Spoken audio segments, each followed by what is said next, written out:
Yes.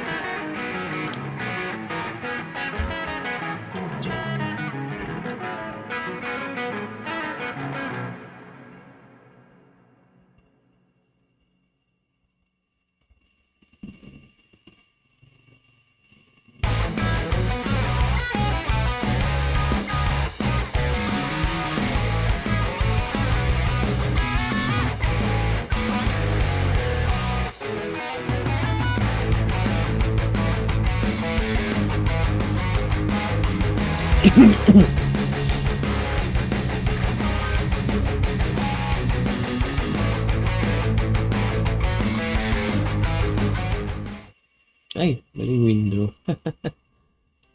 Ito, yan. Hi guys. Welcome, welcome. Kumusta na kayo?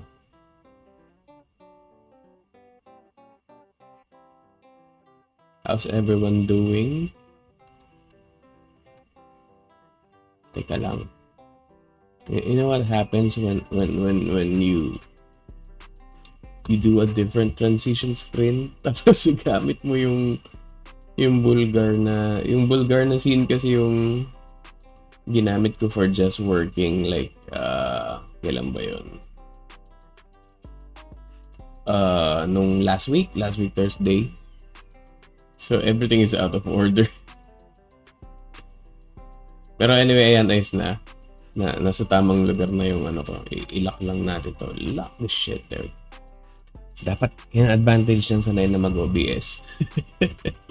But yeah, welcome to the stream guys. How are you doing? Isang linggo tayong walang Bulgar last week. Sorry. Pero, well, at least diba, meron tayong Bulgar uli ngayon. And that's all that matters. Kumain na ba kayo? Hindi pa ako kumakain. Pero bumili na akong food. Bumili na ako ng food kanina. So, pagkatapos ng Bulgar, I'm gonna eat. And then, I have a lot of work to do. So, yeah. Yeah, check ko lang kung tama yung sound levels ko. Kasi, something happened to my mic recently. I'm not sure if mas malinaw siya ngayon or mas malakas. Wait lang ha. Check, mic, check, sala. Check, mic, check. Hello. Ay, good. Tapos yung music na lang. And there we go. So ngayon we do have a lot of news to cover. Pero we do have the usual shout outs.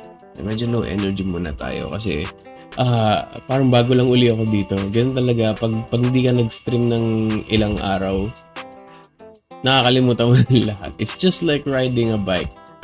Except it's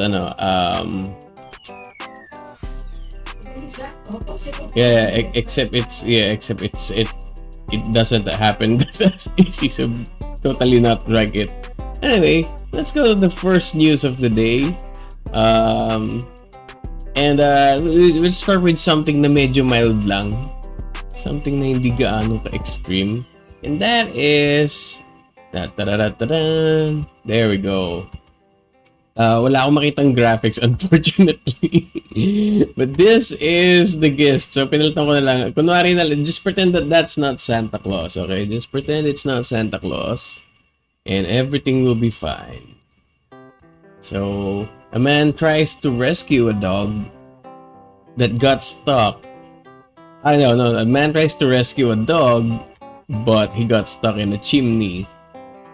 So, sabi nga ni Billboards, how did this happen? Well, according to my news, a man in Bristol, Connecticut, ended up stuck in the chimney of Rockwell Park Pavilion early Sunday morning while trying to retrieve his dog from a bathroom that had automatically locked at 10 p.m. Firefighters dismantled parts of the chimney to free him, causing him an estimated $5,000 to $10,000 in damage. I'm not sure how much that is in pesos. I don't want to Google it yet. The dog was not harmed, and the man, identified in another report as a 35-year-old, was arrested and charged with burglary, trespassing, and criminal mischief. He was released on bond and is due in court on July 7. So, park officials noted that the incident could have been avoided if he had called for help instead of forcing entry, and they're now working with police and fire services to prevent similar events. Meanwhile, the borough is reviewing the automatic locking system after this bizarre chimney rescue. So, ako personally, I can't fault the man for trying to do his best. Unfortunately, his best is crazy. Yeah, I would have done what the park officials have told me, like, have advised. If na-stuck yung aso mo, if na-stuck yung aso mo due to an automatic locking system, you don't try to break into the building with an automatic locking system. That's the main point of the automatic locking system, so that nobody will break into the property. And then you get stuck in the chimney. So you broke the law, plus you also have like $10,000 in damage kasi they had to open up the chimney. Noong una, when I saw this news at first, actually kagabi, when I copy-pasted this dito sa slideshow ko, I thought it was just his own house. So ngayon, nagtataka ako, bakit may $5,000 to $10,000 range na babayaran siya. Turns out it's public property. It's the Rockwell Park Pavilion. And, well, I guess, alam mo mananakaw doon. What's in the Rockwell Park Pavilion ba? That there's tingnan nga natin, let's Google. Rockwell Park Pavilion. Ano meron dito?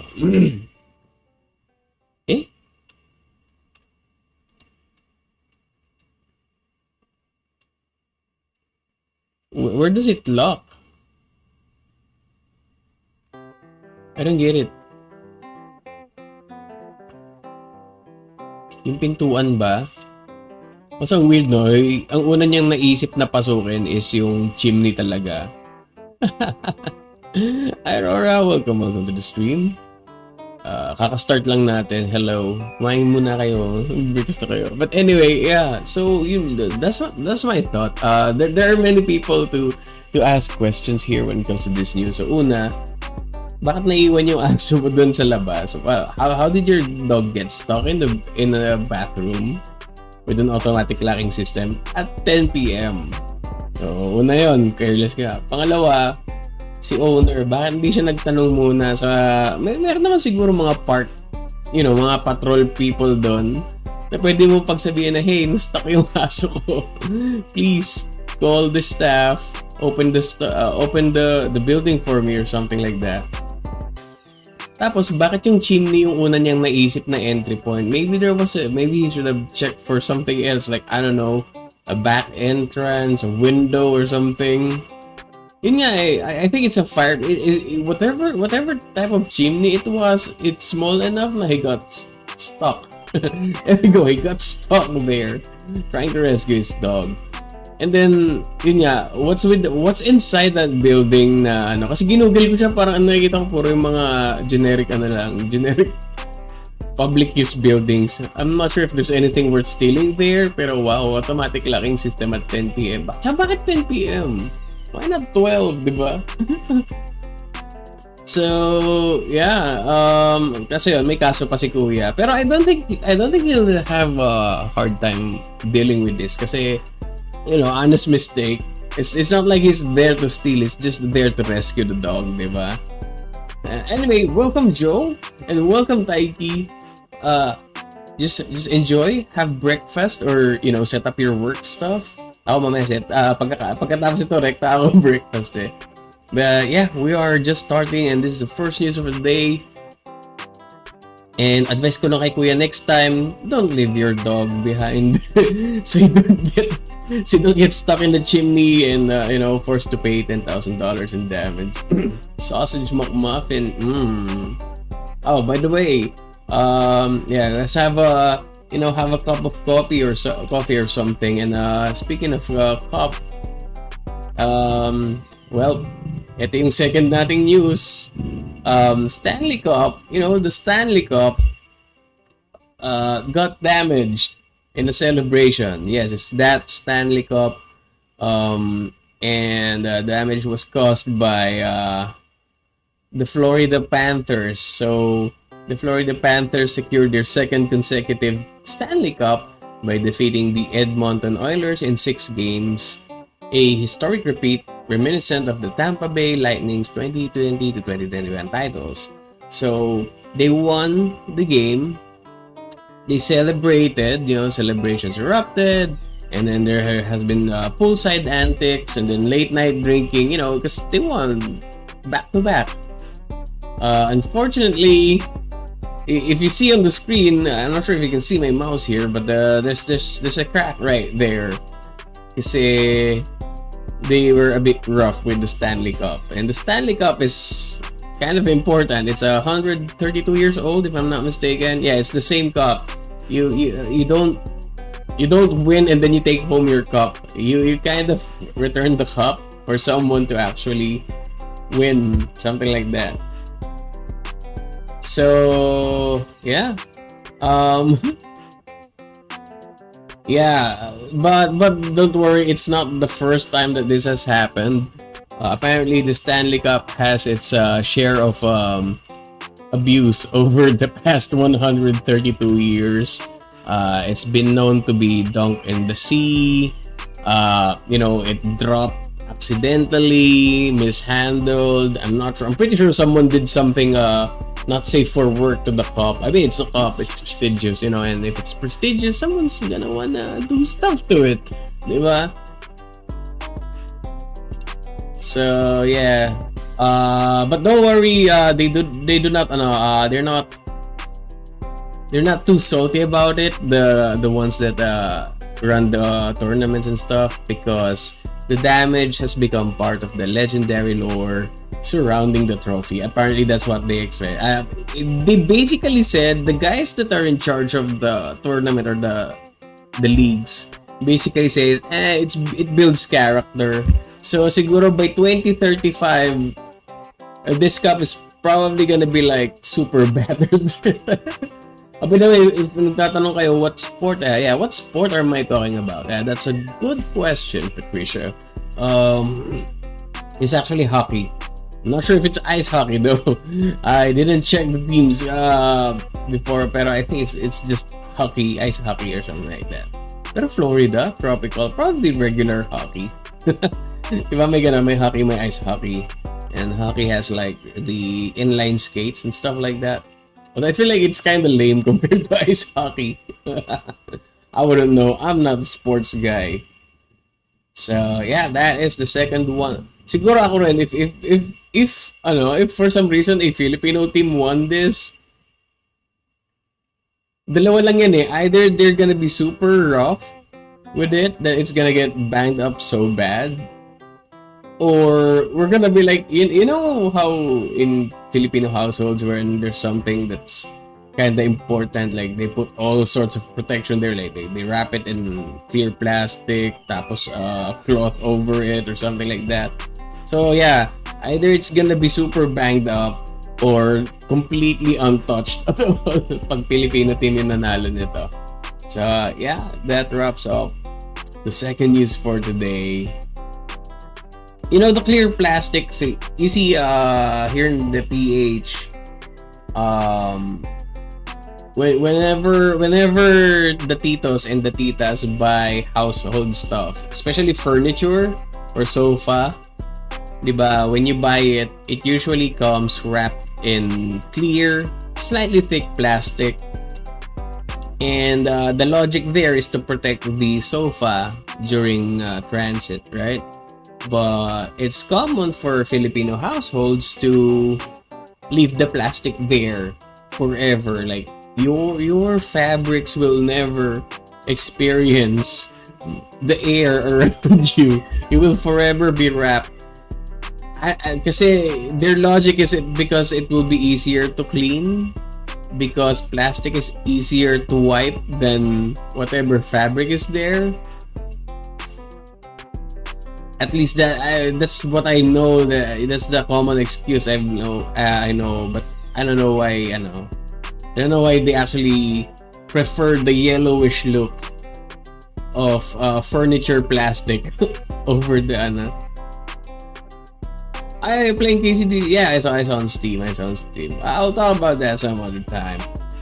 Let's go back to the news, which brings us to our oh my god, guys. It's back, guys. The white screen, the shattered glass. And that means it's time for nagbabagang balita. Are you ready?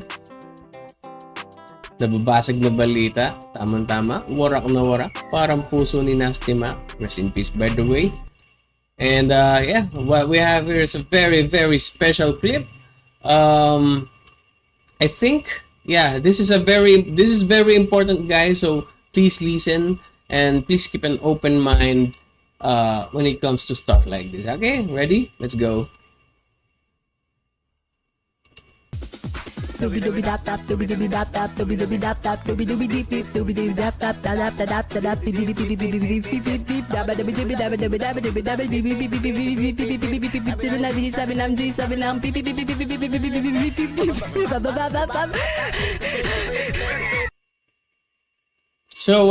So yeah, very important, guys. So, tatandaan niyo, always remember whenever you go, guys, just so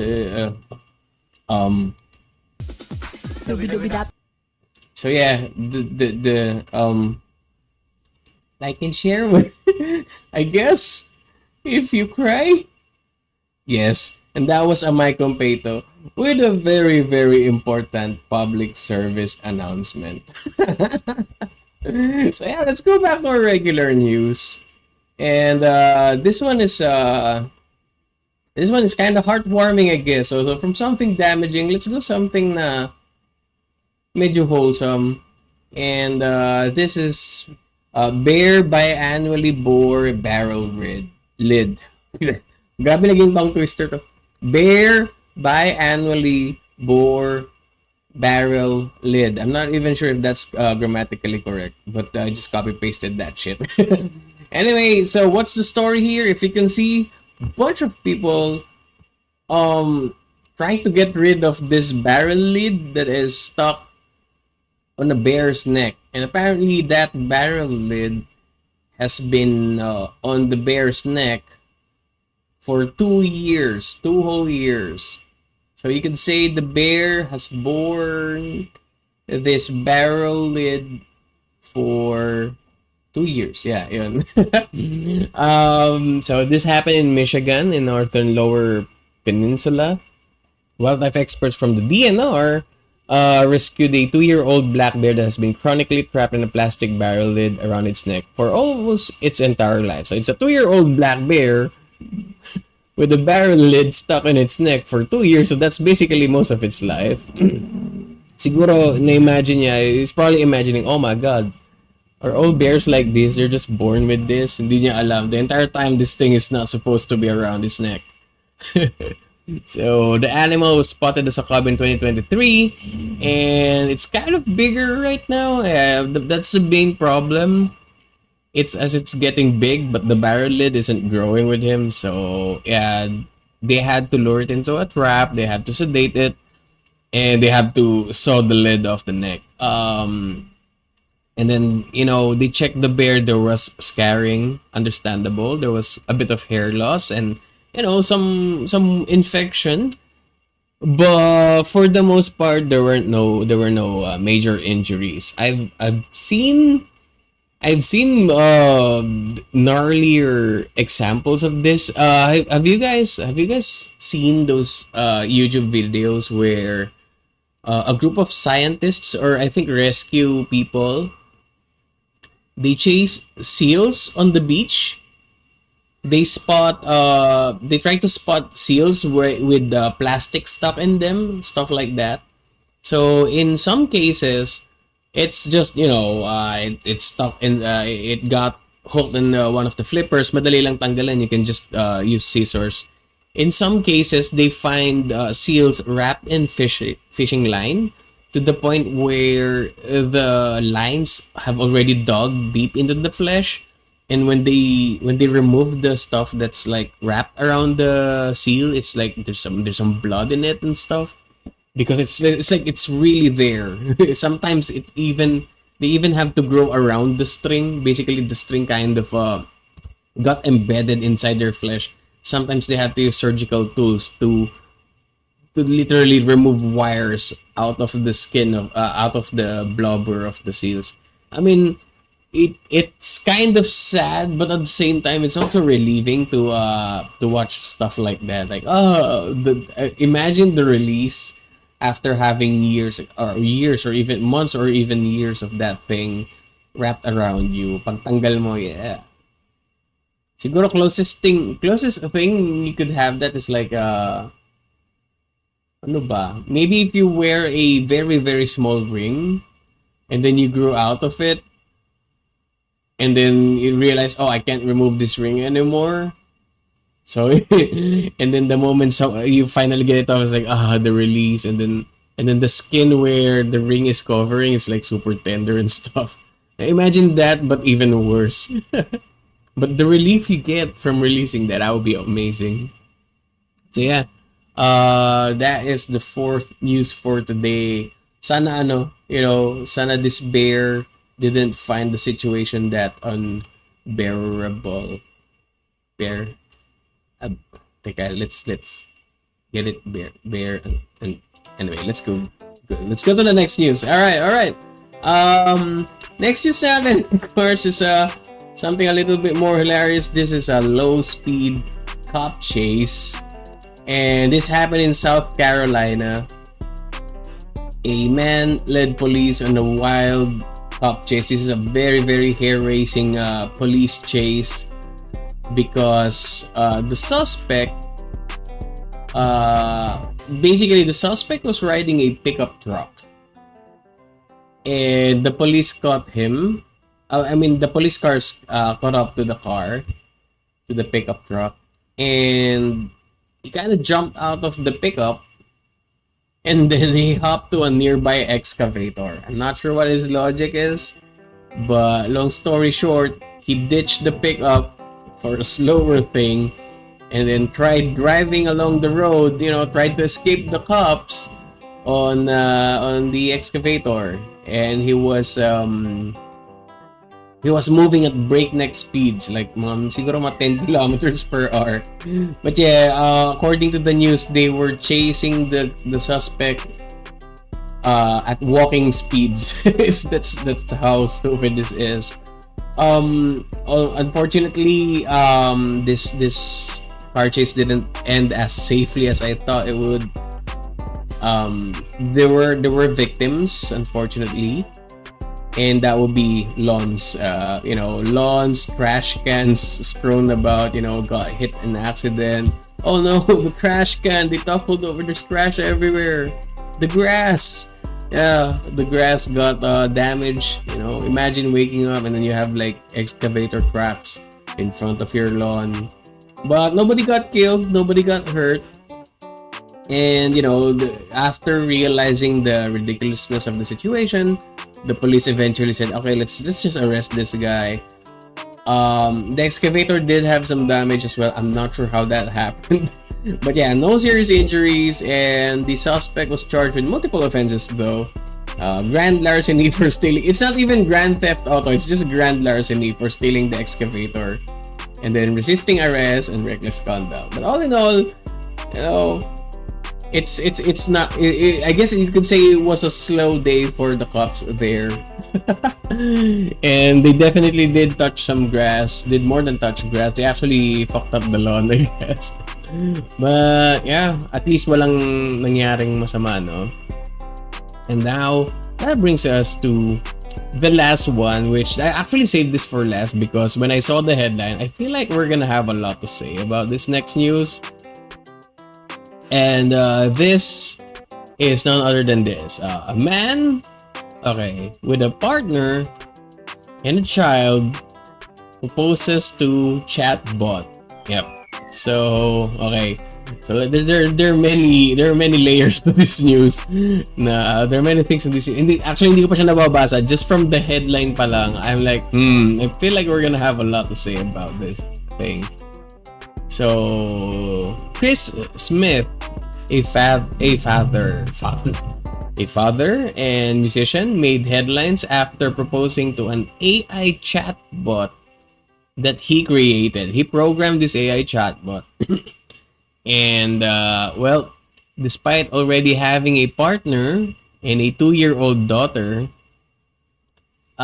he kind of got into the chatbot. They kind of had a thing going on. Basically, he fell in love with his own creation. Okay?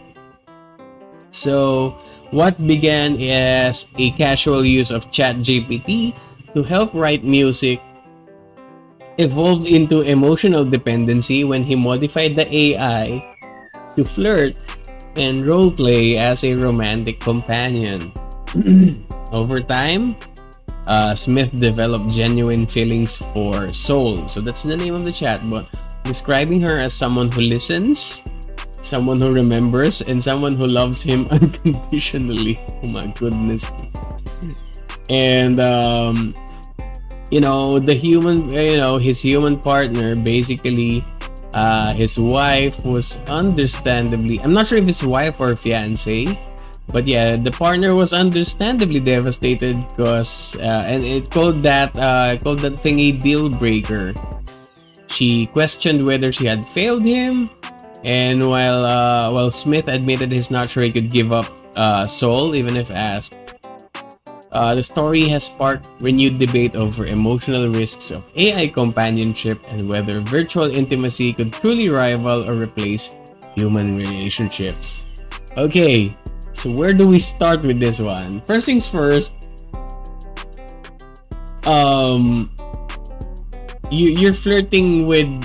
Yeah, it sounds like a Black Mirror episode. Yeah, this is definitely a Black Mirror episode level of stuff. And pangalawa, it's a chatbot. You don't even know what it looks like. It's just a bunch of text and program, diba? And you already have a partner. You already have a 2-year-old kid. You have no business flirting with ChatGPT. With Soul. Sorry, ChatGPT. Baka ma-hurt yung feelings mo. But yeah, this is Soul. This is your creation. If I mean, technically your child is also your own creation, but let's not get to that. Pangalawa, this is your own creation. So so ang tag mo dito is technophilia. So that's one tag na medyo okay. And then NTR, because you're NTR, you're basically NTRing, you're cheating on your wife with AI, and then you also have incest in the mix because this is your own this is basically your daughter. I mean, your technology, this is also your daughter. Di ba? Tapos, use ChatGPT to write your music. Like, what? What happened to composing?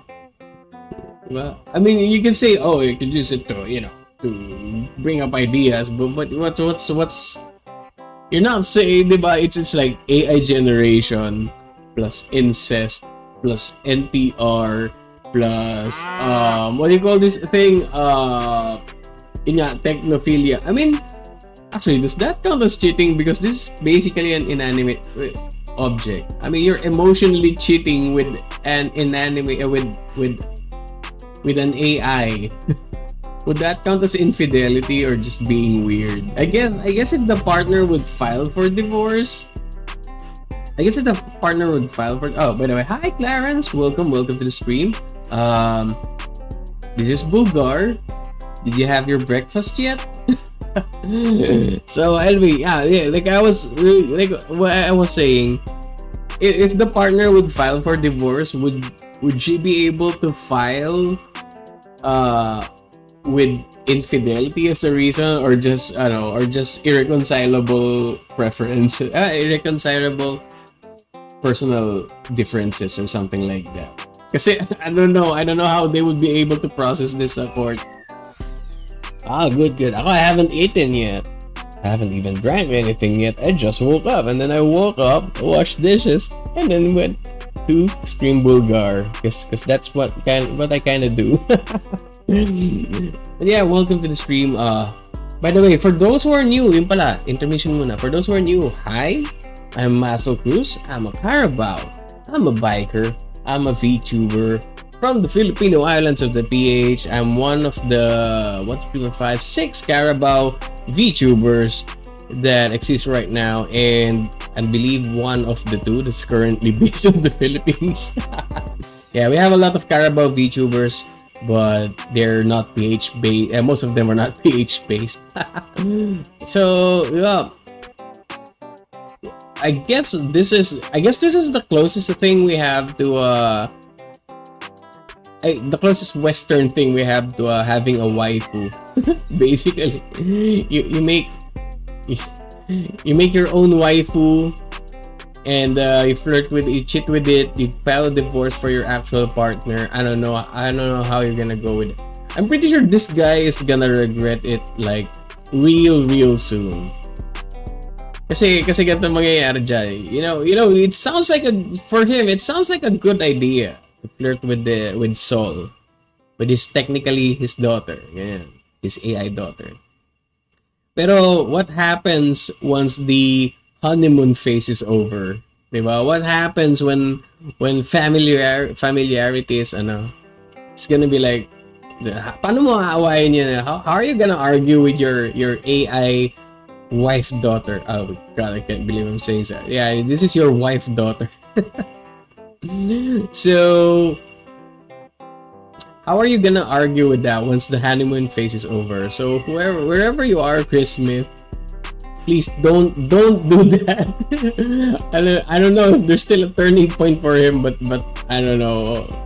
Don't ever, guys, don't ever fall in love with your own creations. I'm pretty sure there's a myth about this somewhere. But I'm not sure how it ended. Hey, anyone into Greek mythology, I'm pretty sure there's something related to that. Like they made a painting or a statue and then found that statue hot, and then I don't even want to think about it anymore. But yeah, that is basically the last story ng natin. Alright, anyways, good to go because doing some work na. Alright, I don't want to say have fun at work, but have a good work day. Have a productive work day. And then, kasi have fun at work isn't really, let's face it, work isn't fun. I mean, if there's a honeymoon phase usually, like with this one, but there comes a point where sometimes you just feel like just dialing it in. Oh my God. Where was I? Ah, yeah. Okay, let's go to the next news. And that is, of course, dahil tapos na. There we go. We're gonna talk about Florida Man. Florida Man. Florida Man. Well, Florida Man, guys, you know him, you love him. Kaaway ng walang kaaway, kakampi ng walang kakampi, kaibigan ng walang kaibigan, at tagapag-api ng walang umaapi. And last time Florida Man got shot after being chased by an alligator. So he was gone. He was temporarily replaced by Florida. But he's back, guys. But he's kind of chilling right now. Yeah, literally, he's kind of chilling right now. And our news is basically here. Florida Man chills on random house to avoid his wife. So, at least alam natin married si Florida Man, di ba? At hindi siya nag-cheat sa AI, hindi siya nag-cheat sa wife niya through AI. He just chilled in some other place, di ba? I'm not sure if that's even healthier. I feel that's just worse in a different kind of thing. So, long story short, this happened in Davenport, Florida. Florida Man broke into a stranger's vacant house after an argument with his wife. So, he stayed there for days instead of, confronting his wife about it. So, made himself at home. He cooked dinners there. He used the bath. He had a nice long bath. And then, it kept going. He was just chilling there, basically. And then one of the neighbors finally alerted the police because they noticed, oh my God, I realized that Florida Man is in my neighborhood, even though it's not my neighbor. I thought Florida Man moved in, but turns out it's not. So, called the police. It was like, hey guys, check this out. Florida Man is right there in my neighbor's house. So, they went, the cops came and I quietly went with the police. Didn't resist this time. This last time he got shot in the ass or something like that. So yeah, Florida Man, because of unprovoked chilling in someone else's place, is facing felony charges for an unarmed burglary, domestic battery. Apparently he actually hit his wife or something like that. Shame on you, Florida Man. And misdemeanor theft. He reportedly admitted he didn't even know who owned the home. He just broke in there to chill. He didn't care whose house that was in the first place. But despite all that happened, there were no serious damage. Nothing got stolen. I guess the only thing that got stolen is the food. And maybe the soap. I'm not sure. But wherever you are, Florida Man, I'm sure there's gonna be plenty of soap there when you get there. Just make sure you don't drop it. Alright? So that was Florida Man. And now we're going to the more PH VTuber centered kind of news. And that is sino na naman kaya mapipicture dito? Okay.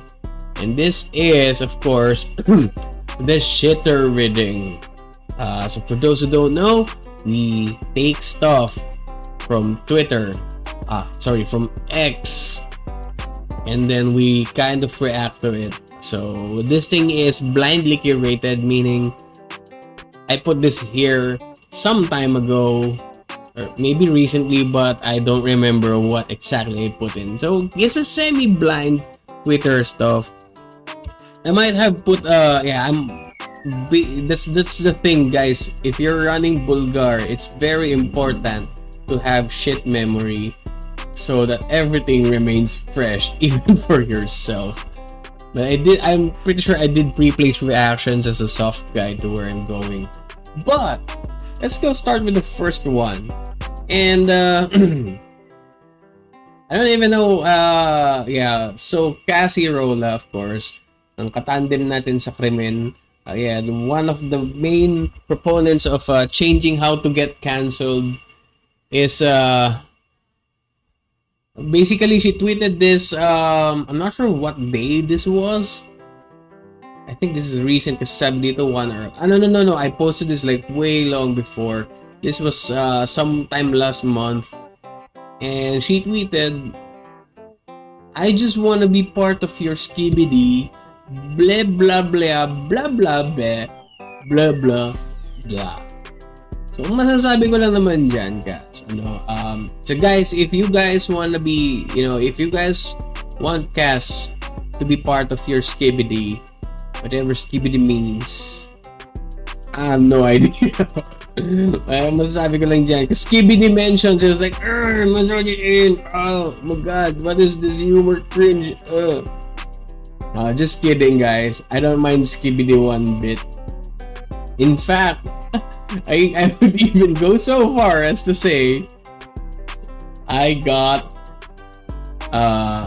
engaged, like basically I got hooked on skibidi content at one time, and I totally watched all the skibidi toilet episodes from episode 1 to episode 50-ish. I don't know how that happened, but yeah, there was one time where I watched up to that much. I don't know what's happening with the story right now, but yeah, for those who don't know, there is actually a story. There's just this cameraman. Basta you should check it out dun sa original. And there's gonna be a movie about it, right, guys? I'm not sure what studio would produce it, but I have heard na meron daw na.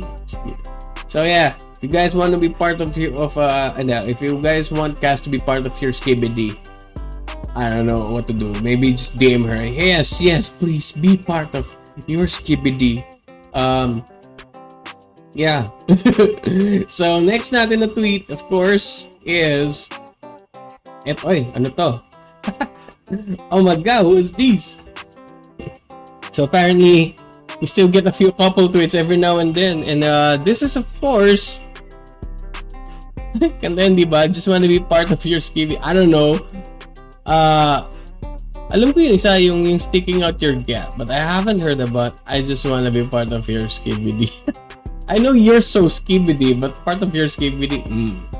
But yeah, let's go to the next tweet, and this has been out here for some time, and gusto ko lang i-feature. This was made by Peachy Rosewater, and these are two familiar faces, and this is none other than Mopo P and Yabi.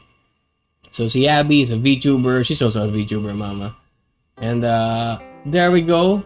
Sabi nga dito, I suck at writing cute messages for... Sabi to ni Mopo, hindi ako to. I suck at writing cute messages for moments like this. So I'll just say, yeah, babu. Apparently, yun ang I love you ni Mopo po kay Yabi. So yeah. And syempre, may reply naman si Yabi. And Yabi just replied, purple heart, green heart, purple heart, green heart. You know, signify their colors and stuff like that. So, sabi ko lang dito, guys, sana all.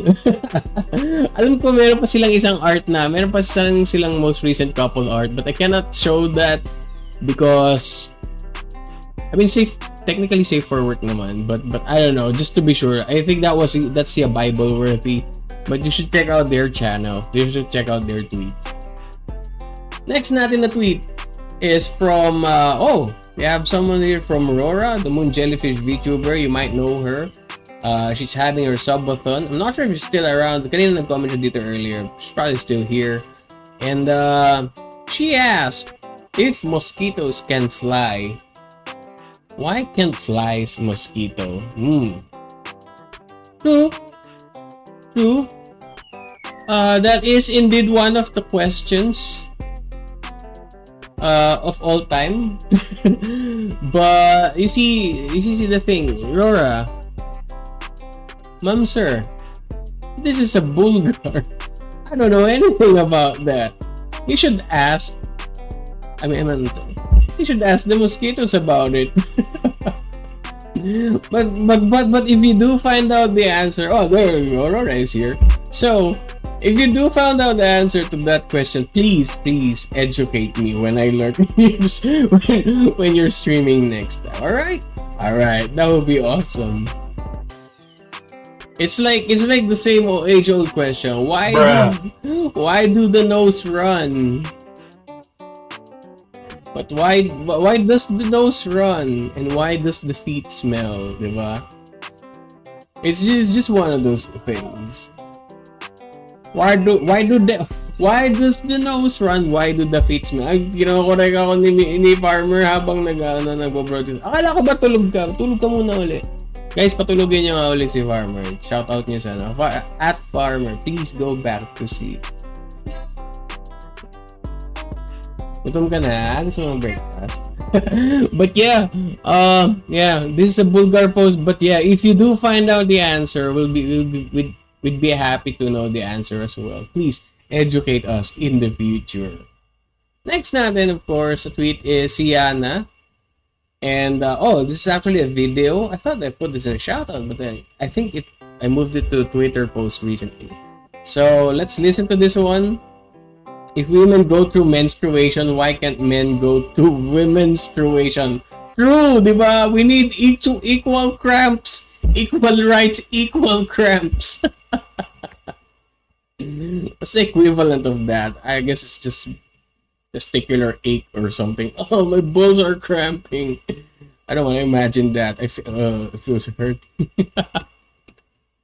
Finally got the sutures out. Yeah, congratulations, Lay, for having no more sutures. Mine would probably still be around for like probably 2 or 3 more days. Yeah, we're part of the suture gang. Equal rights for cramps, yeah. So, diba? Kung may feminists, meron ding meninists. Anyway, yeah, I was kidding, don't worry. So, yeah, next tweet natin is from Yana, a Sako Cherry Blossom VTuber.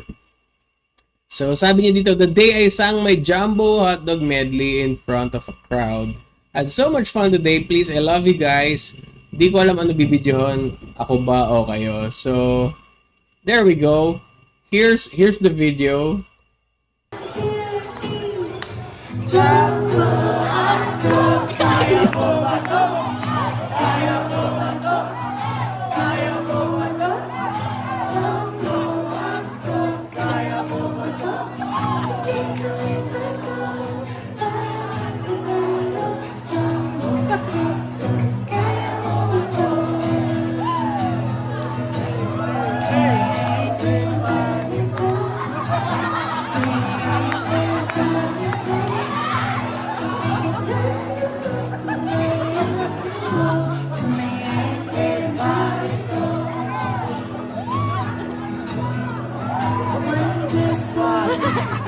Meron pala dito. 2 plus 2 equals 4. 4 plus 4 equals 8. Doblehin ang 8.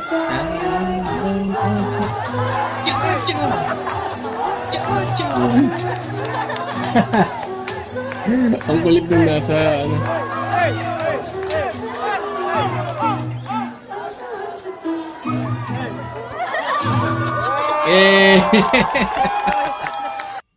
Oh, that was funny. Okay, first things first, I've never heard someone do that song in acoustic with that much effort. Like talagang nilagyan niya ng feelings yung kanta. So yeah, now wherever you are, can you please do a full version of that? I'd like to hear that. Full version ng, well, I guess ng lahat ng kanta na feature mo sa medley. That would be amazing. It would get views, definitely. With feelings, yeah. With feelings. Yung pag kinakanta mo, may mga sakura blossoms na nagpa-pop up sa media. Plup, plup, plup. Ganon ka-feelings with the sparkles and stuff. Kasi syempre, di ba, pag kinakanta mo yung pamaton lagi. So ngayon ko lang narinig niya. Just the first time I heard that song sang as softly as possible. So, di ba, we got gentle acoustic jumbo hotdog before we got GTA 6. Let that sink in. Alright. And, okay, so yeah, awit talaga guys, awit. And our next tweet is from Kuro Sawada. She's been featured previously dito sa channel to before. So, pero nagiging suki na rin to eh. Ay, nako, madalasan sa Bulgar to. And sabi niya dito, sa tweet niya, my goal is to leak to lick every Lionel Messi mural in Argentina. Mural. Hmm. Is that safe? Yeah, hold on, guys. I feel like I have to do something about this. BRB. I have to add something important to this one. Wait lang. Let me just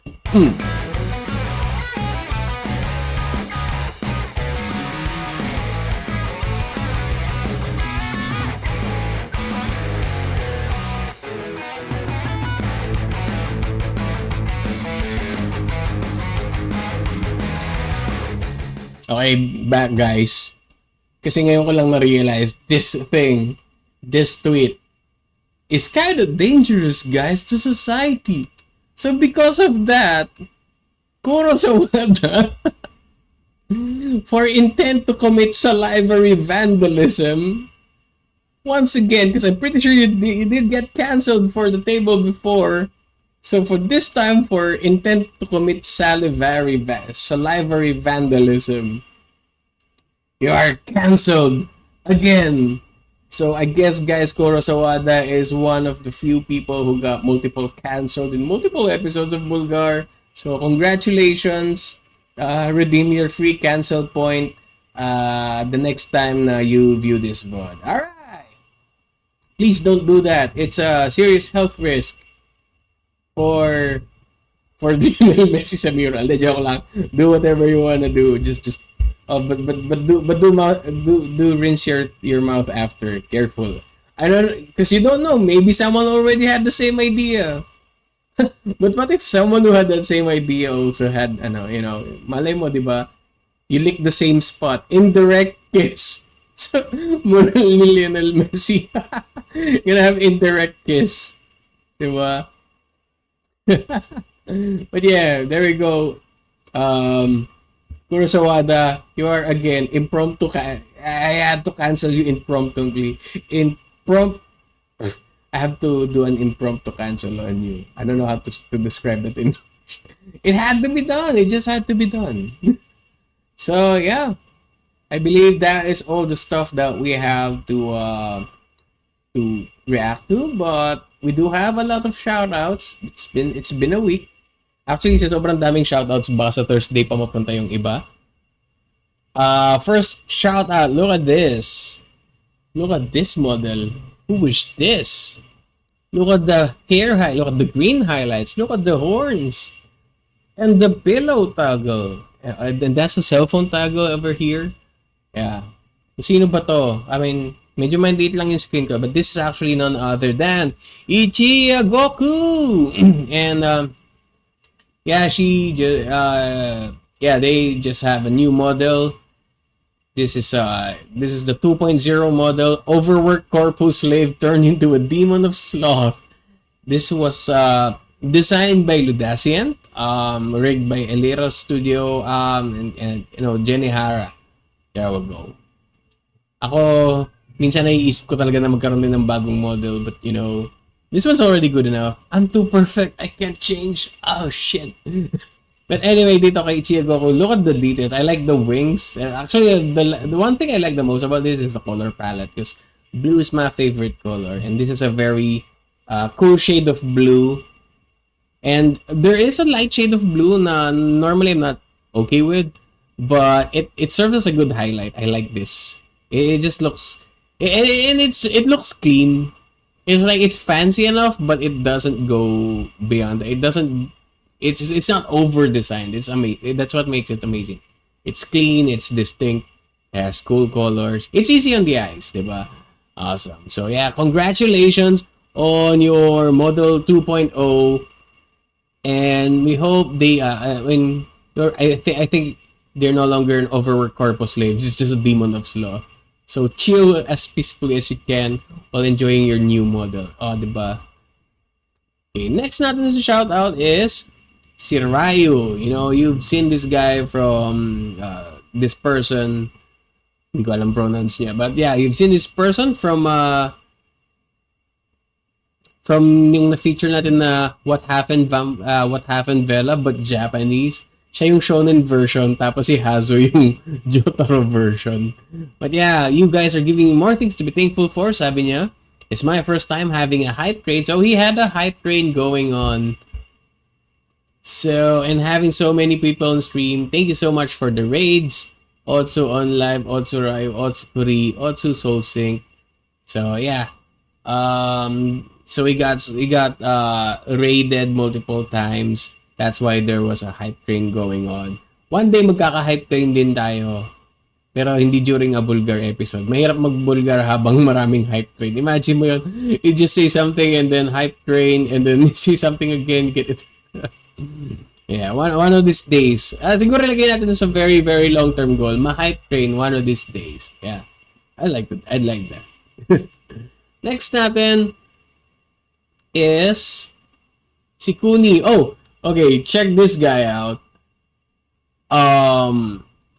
His art style, his avatar, and even his singing is very distinct. Once you see Kuni, you can't unsee him. And I believe he makes his own stuff or he animates his own stuff. Check this out. This is a post for Pride Month because it's still June. Happy Pride Month. So Kuni said, "Be who you are for your pride. Don't hide." And look at this. Just look at this cool animation. He actually has a lot of other animations. Just check out his YouTube channel. And it's all like this. Recently he had a cover of a Rhythm Heaven game. Yung the one where I suppose, hey, there's something like that. So yeah, definitely check out Kuni's YouTube channel. I think he also has a Twitch. So yeah, definitely go there. Also check nyo rin Twitter niya @KuniArt_. May underscore sa dulo, guys. Don't forget the underscore. So next natin na shout out is sino ba to? Eto, si Alona Minami. Oh my goodness. Well, soon to be ex-Alona. Ex-Alona. But yeah, she is working on a rebrand and she posted this like 3 weeks ago. June 11, there we go. So she's currently working on the redesign and it's a cap with a T in it. I believe it's slightly related to her tricycle related tweets in the past. Like, what if mag-rebrand siya and then tricycle driver? Something like that. I'm not sure if she was really going ahead with that, but here is the work in progress. I'm not sure if this is gonna be her new model, but I feel like it's safe enough to guess that this will be her next look once she rebrands. Sana pag nag-rebrand siya, hindi niya tayo makalimutan. So yeah. So keep an eye out for Alona as she works towards her rebrand.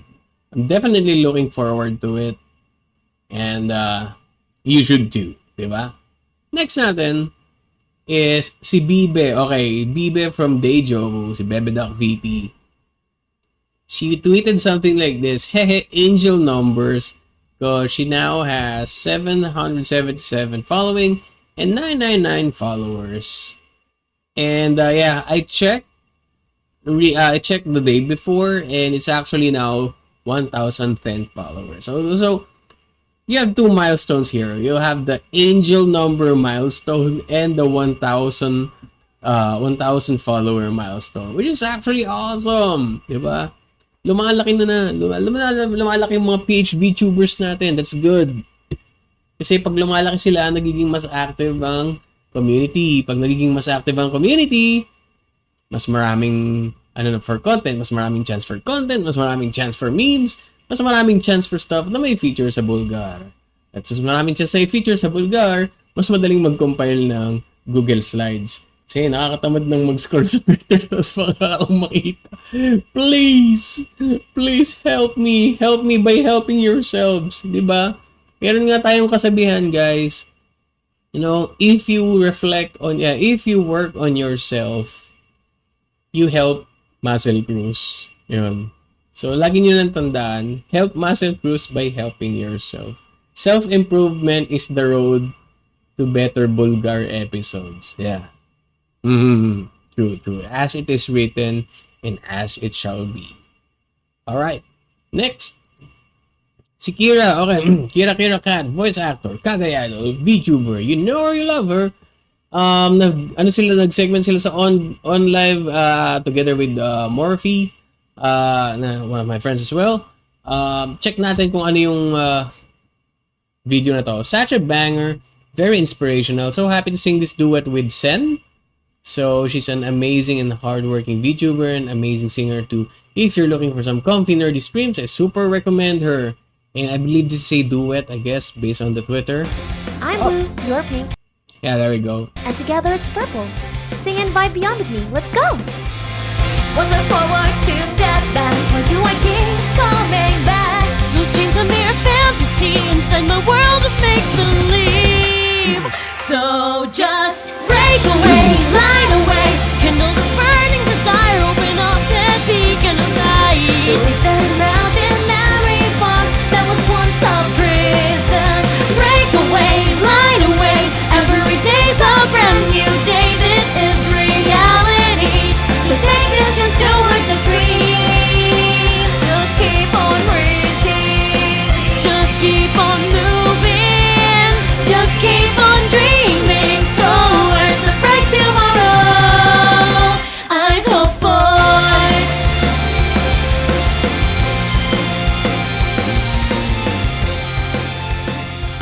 Malapit na mag-debut si Sen Stellaria. Oh my god. We should check that out as well. So shout out kay Sen Stellaria as well. She check out her Twitter at SenVTuber. That was amazing singing for those by those two. One day gagaling din tayo sa pagkanta, guys. Ano lang 'yan? Sipag, practice, technique, and maybe like 4 or 5 bottles of beer, di ba? Yeah. Oh, speaking of which, maybe we should have we'll have a karaoke stream soon kasi we did hit several milestones ourselves. Next natin is of course si Tinanin. She's still having her 3rd anniversary week, I believe.